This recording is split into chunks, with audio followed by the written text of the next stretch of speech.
केंद्र की मोदी सरकार ने 24 मार्च 2023 को ही केंद्रीय कर्मचारियों और पेंशनर्स को राहत देने के लिए महंगाई भत्ते यानी डीए में वृद्धि की घोषणा की थी।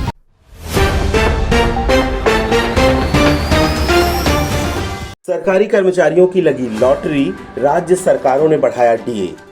एक के बाद एक राज्य सरकारों की ओर से बढ़ाए जा रहे डीए से सरकारी कर्मचारियों की बल्ले बल्ले है। ताजा मामला छत्तीसगढ़ का है, जहां राज्य सरकार ने कर्मचारियों के लिए महंगाई भत्ते में 5% की बढ़ोतरी की है, जिससे अब ये बढ़कर 38% हो गया है। माना जा रहा है कि सरकार ने इस साल के अंत में होने वाले विधानसभा चुनाव को देखते हुए सरकारी कर्मचारियों को ये तोहफा दिया है। इससे सरकारी खजाने पर हर साल 1000 करोड़ रुपए का अतिरिक्त वित्तीय भार आएगा। सरकार के इस फैसले से राज्य के लगभग 3.8 लाख कर्मचारियों को लाभ होगा। अधिकारियों ने बताया कि राज्य सरकार ने पिछले साल अक्टूबर में सरकारी कर्मचारियों के डीए में 5% की बढ़ोतरी की थी, जिसके बाद उन्हें 33% डीए मिल रहा था और अब 5% की फिर से बढ़ोतरी होने से ये बढ़कर 38% हो गया है। सरकारी कर्मचारियों को एक और सौगात देते हुए राज्य सरकार ने पूर्ण पेंशन की पात्रता अवधि को 33 वर्ष से घटाकर 30 वर्ष कर दिया है। साथ ही स्वैच्छिक सेवानिवृत्ति के लिए सेवा की अवधि को 20 वर्ष से घटाकर 17 वर्ष कर दिया गया है।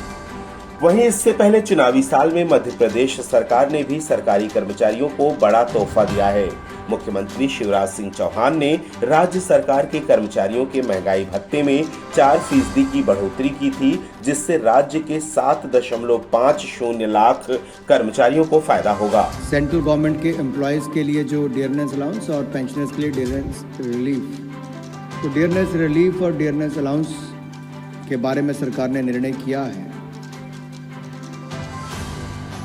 और दरों का निर्धारण तो आपको पता है कि all India consumer price index for industrial workers जो है उसके आधार पर एक स्वीकृत फॉर्मूले के आधार पर किया जाता है और 7 सेंट्रल पे कमीशन की रिकमेंडेशंस को सरकार ने माना है। एग्जिस्टिंग रेट जो 38% है उसको बढ़ाकर 42% कर दिया है, 4% की इसमें वृद्धि की है। मध्य प्रदेश में डीए में ये बढ़ोतरी इसे केंद्र सरकार की ओर से प्रस्तावित डीए के बराबर ले आएगा। इससे पहले केंद्र की मोदी सरकार ने 24 मार्च 2023 को ही केंद्रीय कर्मचारियों और पेंशनर्स को राहत देने के लिए महंगाई भत्ते यानी डीए में वृद्धि की घोषणा की थी, जिसके बाद कुछ राज्य सरकारों की ओर से भी सरकारी कर्मचारियों के डीए में बढ़ोतरी का ऐलान किया गया था, जिसमें अब छत्तीसगढ़ और मध्य प्रदेश भी शामिल हो गए हैं। 7वें वेतन आयोग के तहत सैलरी ले रहे इन राज्य सरकारी कर्मियों को बड़ा तोहफा मिला है। हिमाचल प्रदेश की सरकार ने सरकारी कर्मचारियों और पेंशन भोगियों के महंगाई भत्ते में 3% की बढ़ोतरी कर दी है। हरियाणा सरकार ने भी डीए में बढ़ोतरी करके राज्य के सरकारी कर्मचारियों को बड़ी खुशखबरी दी है। हरियाणा सरकार ने 7वें वेतन आयोग के तहत सैलरी ले रहे राज्य के सरकारी कर्मचारियों का महंगाई भत्ता 4% बढ़ाने की घोषणा की है। राजस्थान में भी सरकारी कर्मचारियों और पेंशन भोगियों को जनवरी 2023 से बढ़ा हुआ डीए मिलेगा। एक आधिकारिक बयान के मुताबिक मुख्यमंत्री अशोक गहलोत ने इस संबंध में प्रस्ताव को मंजूरी दे दी है। प्रस्ताव के अनुसार 5वें वेतन आयोग और राजस्थान सिविल सेवा नियम 1998 के तहत कार्यरत राज्य कर्मचारियों और पेंशन भोगियों के लिए महंगाई भत्ते की दर में बढ़ोतरी को मंजूरी दे दी गई है। केंद्र सरकार के ऐलान के बाद सबसे पहले उत्तर प्रदेश की योगी सरकार ने सरकारी कर्मियों का महंगाई भत्ता और पेंशनरों के महंगाई राहत में 4% की वृद्धि किए जाने के प्रस्ताव को मंजूरी दे दी।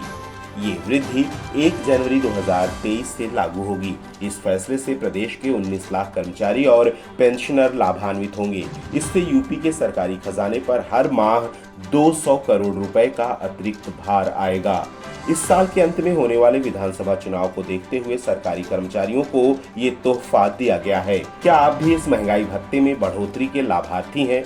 महंगाई भत्ते को लेकर सरकार को इस दिशा में और क्या-क्या करना चाहिए?